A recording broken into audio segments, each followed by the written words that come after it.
My first guest is the redoubtable Dr. Shashi Tharoor, multiple Congress MP, as well as the chairperson of the Standing Committee on External Affairs, someone who served for years with distinction at the UN. Appreciate your joining us, Dr. Tharoor, and Merry Christmas. Wanted to ask you right at the very outset, Dr. Tharoor, do you believe if I rewind to 2025, this should be seen as the year of Donald Trump, a year when one man sitting in the White House with his often whimsical, unpredictable actions has unsettled the world order like never before? Would I be right in saying that?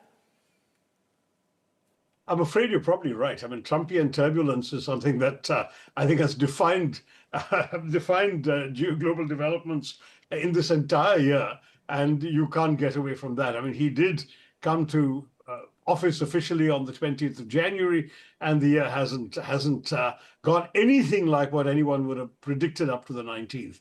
And so with all the inflection points that we've seen, including, of course, the drama of the transformation of US policies across the board, tariffs, for example, the impact on India with its 50% tariffs has really been quite significant.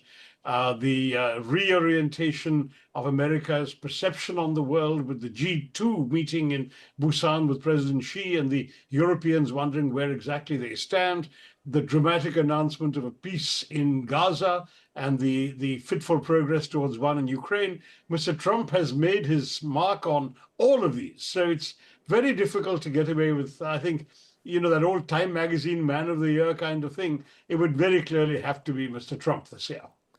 So Shashi Tharoor saying Donald Trump man of the year for Time, if there was a Time magazine man of the year this year.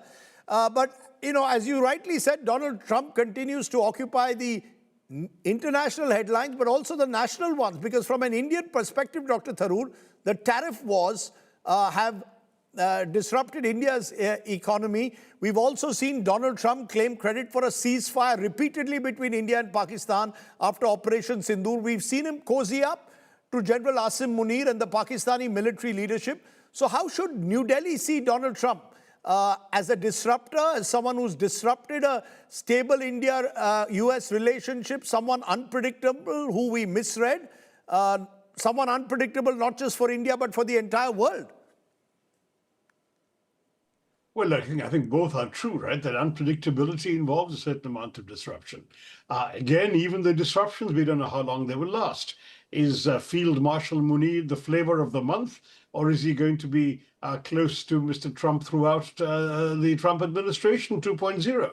I would be more likely to think the former is credible than the latter, because Mr. Trump is known for his enthusiasms. The romance with Mr. Musk didn't last the year. And I think you're going to find similar sorts of things on the global stage as well. We've seen, for example, that it's useful at the moment for the US to talk to Pakistan because they want Pakistani soldiers as peacekeepers in Gaza. And that's one of the things that as long as that prospect is there, they're going to be making sort of nicey-nicey with General Munir. What stand the Pakistanis finally take, which will also have implications domestically for Pakistan, also will need to be looked at. What happens if there are Pakistani soldiers on the ground, not wearing UN blue, by the way, because it's not a UN force, but an international force answerable to a board of peace run by Tony Blair and Mr. Trump? In that particular context, what happens if, say, Hamas violates the peace? Are Pakistani soldiers going to be expected to fire on Palestinians? And if so, how will that play back in Pakistan? I mean, there are various questions. So I think it's premature to think that there is a complete realignment at the moment. But for the moment, the Pakistanis have done well. They have managed to persuade Mr. Trump that they're the good guys in all of this.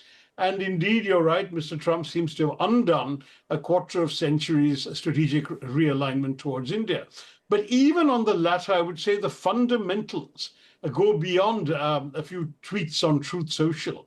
And the fundamentals are still pretty solid for us.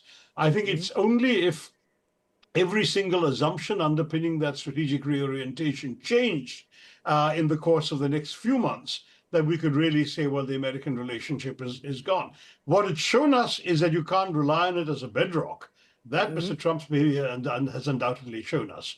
But there are still lots of convergences, many overlapping interests, very few areas of disagreement, and at the same time, the significant presence of an Indian diaspora in the States, which too has its own value at the people-to-people level.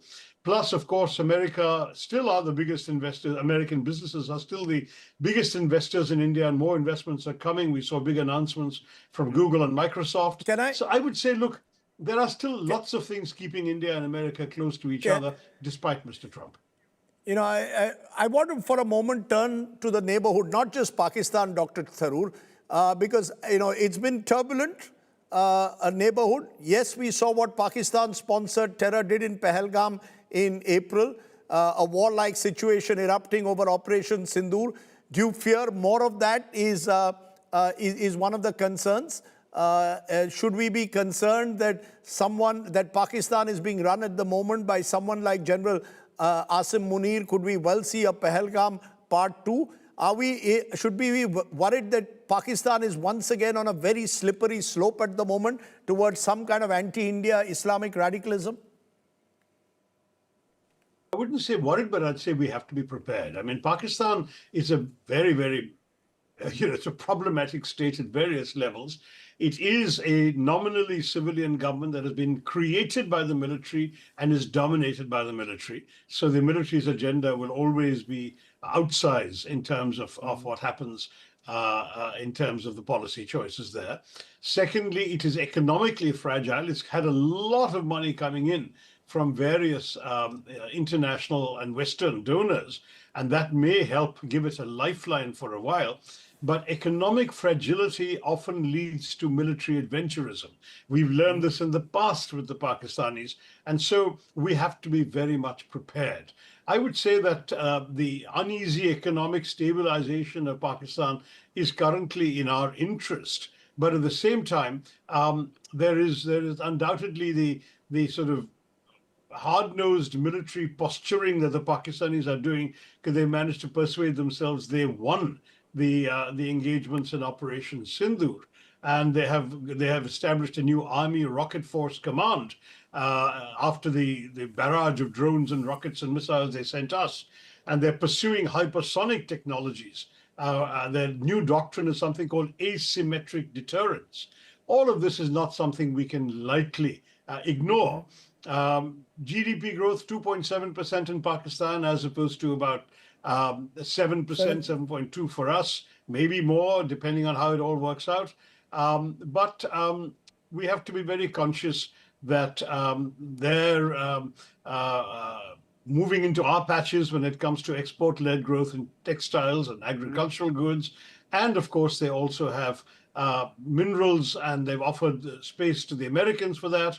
They've also more or less handed over their entire cryptocurrency business to a company headed by Mr. Witkoff and the two Trump sons. So all of this gives Pakistan at least the illusion that they are in good with the West, and therefore they can perhaps on the Saudi deal as well, I should have mentioned that, plus the continuing patronage of China shores them up at various levels, and they might well be turning to us and say, hey, we'll do what we like, and you won't be able to retaliate because we've got all these boys in our corner. That kind of thing is something we need to be watchful about. Right. But it's not just Pakistan, Dr. Tharoor, the rest of the neighborhood. The toppling of a government in Nepal through street protests.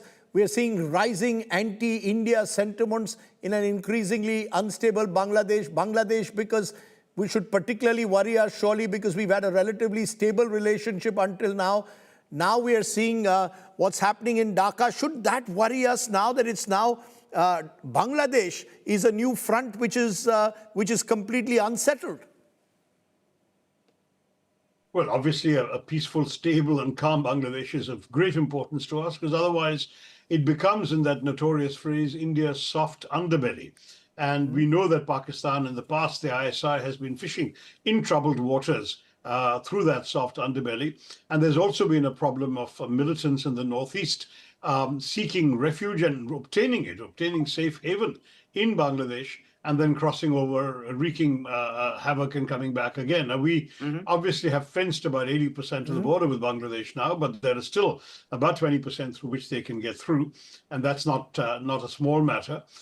There is a real concern about the way in which the student leaders' provocative rhetoric has crossed all bounds, with some openly threatening to sever our seven sisters northeastern states from the rest of the country, and obviously openly talking about providing refuge to separatist elements. All of that most unfortunate, and it's coupled with the fact that the Islamist forces, the Jamaat-e-Islami in particular, have added a layer of communal anxiety to all of this. Then we've got the Sheikh Hasina problem with Dhaka's demand for her extradition to face a death sentence. Now, that's going to be something very difficult for India to do. And I think India won't do it, probably, though I don't want to prefigure what the government is doing. The government says they're studying all the legal implications. They're studying the treaty, their obligations, as well as the exceptions that have been written into the treaty. And they'll take a decision when they judge it suitable. But I cannot imagine them doing an extradition in the midst of the current chaos and protests engulfing diplomatic establishments in both countries and so on. But also don't forget, Rajdeep, Bangladesh is grappling with their own problems. They have energy shortages. They have inflationary pressures. They have declining investor confidence, the FDI not coming in.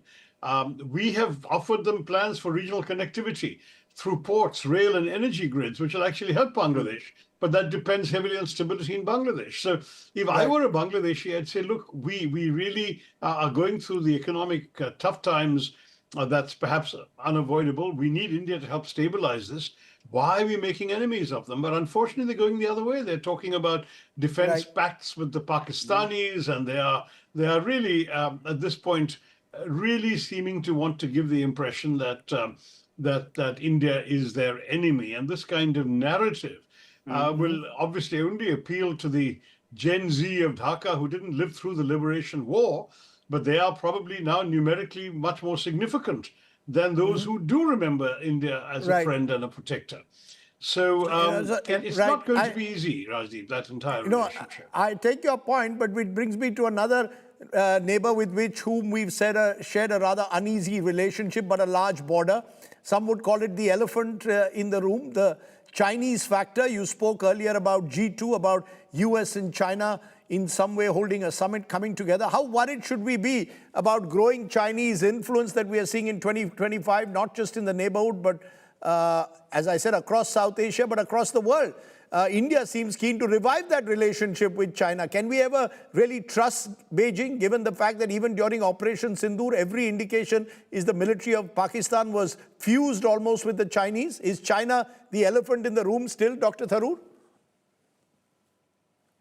Well, we're the elephant, they're the dragon in the room. But as a dragon, they do breathe fire a bit, Rajdeep. And what worries me about that is that with Pakistan and Operation Sindoor, you know that it's widely reported that there was real-time operation intelligence being relayed from Chinese satellites hovering over India and over Indian positions to the Pakistanis. 81% of Pakistan's weaponry, planes, missiles come from China, and their cooperation on the military and intelligence levels is very, very high. So I think to talk about a rapprochement with China overlooks the fact that the single largest project in the Chinese Belt and Road Initiative is the China-Pakistan Economic Corridor, which is something that China considers to be in its own interest, not just in helping out Pakistan. So given all of that, I have to say, Rajdeep, that I would be, and not just me, I think large sections of India's foreign policy establishment would be deeply wary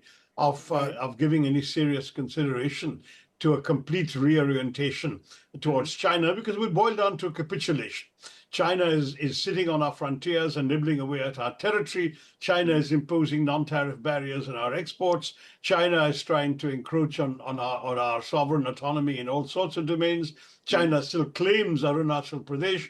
How do you go around talking about surrendering to China in these circumstances? No Indian with self-respect will do that, as far as I'm concerned. But you know, Dr. Tharoor, 2025 only seems to have confirmed that the world is multipolar. and as a result also seems far more embattled than ever before. There's no end to the war between Russia and Ukraine as of now. The Middle East remained tense through the year. We saw that Iran-Israel conflict play out. And it appears that maintaining global peace is becoming more and more difficult. How does one manage conflicts? And who's, for example, is going to rein in a Vladimir Putin? Who's going to rein in a Netanyahu? These strongmen leaders, even the United Nations, of which you were once a distinguished member several years ago, seems completely powerless. Well, rather, the United Nations can really only be effective when member states who make it up. Don't forget, it's an organization of member states. When they agree. And when they agree, the UN works miracles, which is why it has such an impressive collection of Nobel Peace Prizes in its cabinet.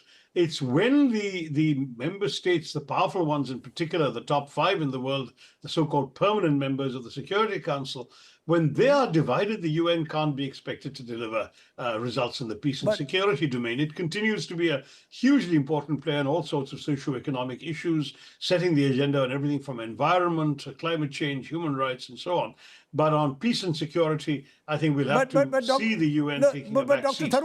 But Dr. Tharoor, that's the question. Who's going to rein in? I repeat, the Netanyahus of the world, the Putins of the world, thousands of lives lost this year in Gaza. Who's going to rein in Vladimir Putin? Thousands of lives lost in the Russia-Ukraine war. That's the question I raise. Look, I think there's no doubt that the tectonic plates in the world are shifting, and therefore we are going to see a period of turbulence. We used to describing the world like a portrait gallery where you go from one to the other and you understand and describe each portrait. Instead, it's more like a wall mosaic. Jagged edges poking everywhere, and you're quite right, no one able to pull them all together into a coherent pattern. So let me just say that, who's going to rein in anybody isn't the right question. The question is, how do we manage those who can't be reined in? The Europeans and the West are trying to bring about a peace in Ukraine, but there is a big gap between America, which I think wants some compromises on the part of Ukraine, and the Europeans who are urging the Ukrainians not to compromise. And Russia, of course, says, look, we're winning the war anyway. If we stick to it long enough, why should we agree on a compromise that involves anything giving up on our part? And that process is not looking very promising.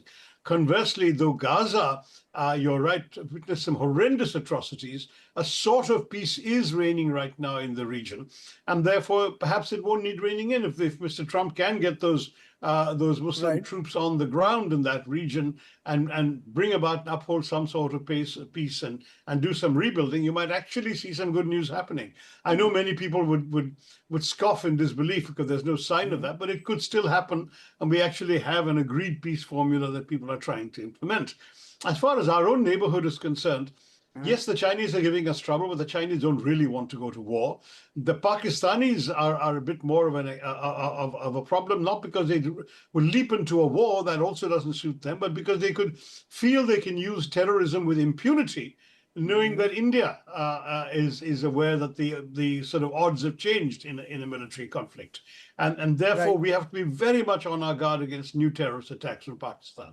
As far as the rest of the neighborhood is concerned, it's an ongoing daily management challenge. It's Bangladesh, it's Pakistan, it's Sri Lanka, it's Nepal, it's the Maldives. We've got Bhutan is the only completely peaceful and tranquil place in our immediate periphery. But I think we can actually, with Sri Lanka, we've transformed the relationship into one of great, bonhomie, and we've helped Sri Lanka through its troubles. Maldives, again, we're changing the narrative there. So I don't think it's all unrelieved gloom. Sorry, Raj. No, you're saying it's not gloom only, but I want to ask you the big question. Has Indian foreign policy under Prime Minister Modi got it right or wrong in this unsettled world?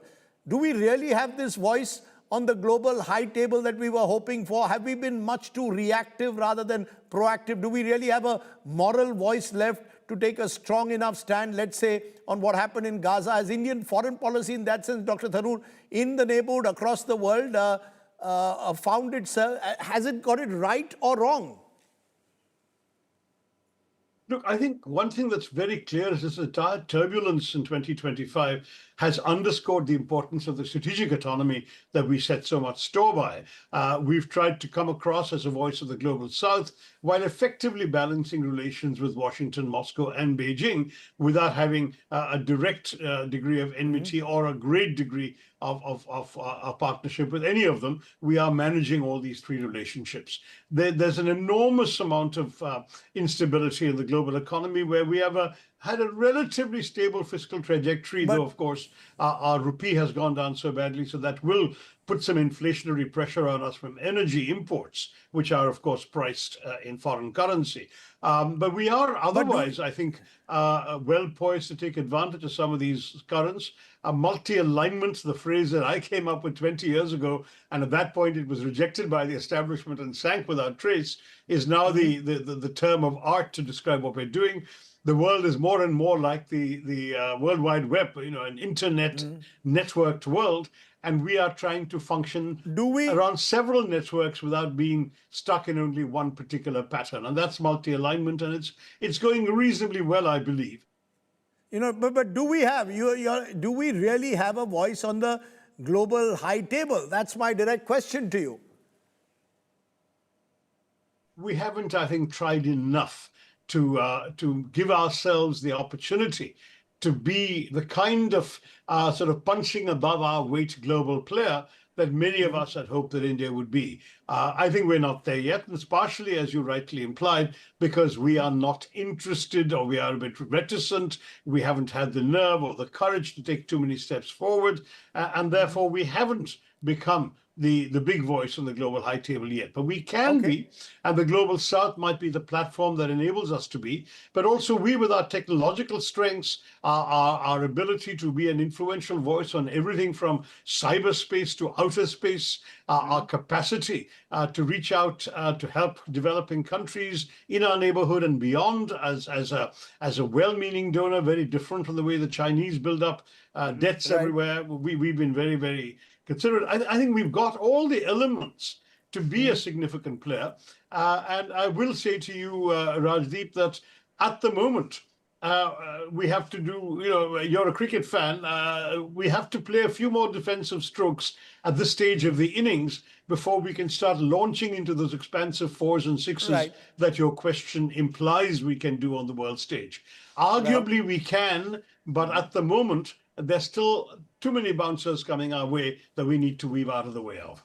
But you're also a cricket fan, so let me throw you a googly. Is part of the problem that there is no domestic consensus when it comes to foreign policy? That's also broken down. You yourself have faced a blowback from your own party every time you said even a word of praise for the Narendra Modi government's policies, for example, on Operation Sindoor. Is that something that should worry you or us, that even foreign policy is now tied into a very polarized environment domestically, making any government's task perhaps that much more difficult? Yeah, I mean, I said many, many years ago, there's no such thing as a BJP foreign policy or a Congress foreign policy. There's only Indian foreign policy and Indian national interests. And that's what I will always speak for. And to my mind, that really is something which most countries adhere to. America has this doctrine of our political differences stop at the water's edge. And we, I think, very much need that because we are far more beleaguered at the water's edge than America is. And I think we really do need to stay together, stay behind the flag and stand up. So when some perhaps people in our politics rejoice at what they see as setbacks for Mr. Modi, I tend to see setbacks for India. And therefore, I bristle and stand up for my country. And if that means standing up for my government, that's what the voters or the public of this country have given us, I'll have to do that. But to my mind, foreign policy is an area where in the past there have been moments of bipartisan consensus. Everyone talks about Vajpayee Saab leading the delegation to the UN meeting in Geneva on Kashmir, with the government's MOS, Foreign Affairs, Salman Khurshid, going as the leader of the opposition's deputy. And that sort of thing has also happened. Indira Gandhi sent J.P. Narayan and other critics around the world on a tour of capitals to sensitize them on what was happening in East Pakistan in the lead up to what became the Bangladesh war. We need to recapture that spirit because, as Nehruji famously said, who lives if India dies? I mean, there is no question in my mind that India comes first for all of us. Okay, interesting. My final question, therefore, Dr. Tharoor, what is that moment globally that stands out for you in 2025, a moment that either fills you with hope or despair? And what do you believe we should expect in 2026? A little bit more stability, or are we simply in an unsettled age? I'm not going to give you a black and white answer, Rajdeep. I would say the moment that stands out for me very clearly was Operation Sindoor and the multi-party delegations that followed, because of my own personal involvement in that process and the conversations I was able and privileged to have with world leaders in the aftermath of that. So for me, that was the biggest event of the year, and it fills me with both hope and concern. Hope because of the extremely good quality of feedback we got from interlocutors in every country we went to, and the amazingly positive level of interest in a close relationship with India. But also a worry because despite all of that, we had the Trump tariffs following a few weeks after my visit to Washington. We had the ascent of Pakistan that you and I talked about earlier in the program. Right. And we've seen some of the difficulties surrounding our relationship with China as well. And so with all of this, there are reasons for concern. Foreign policy is not for the complacent, and it's certainly not for those who are unable to see nuances. We have to identify the nuances, explore them, and work through them. And therefore, for me, the year begins with hope that we can manage all of this, that we have a lot to contribute in terms of our capacity to involve ourselves as leaders of the global South in navigating a path. For example, if there is a path in peace in Ukraine, I see India playing a role very much in bringing that to permanence. I think, for example, our fiscal prudence will help strengthen our economy. Our AI hubs and our technological work will make us an important player on the global technology transformations, et cetera, et cetera. So there is a lot that I'm hopeful about, and I'd like to see India march ahead with confidence in that context. You know, there's a word, Umeed pe duniya kayam hai, Dr. Tharoor, and maybe that's the mantra going ahead into 2026. But for giving us in your inimitable fashion an overview of the world in 2025, appreciate you joining us on this year-end Global Roundtable. Thank you so much. Thank you, Rajdeep. Happy New Year to you. Thanks.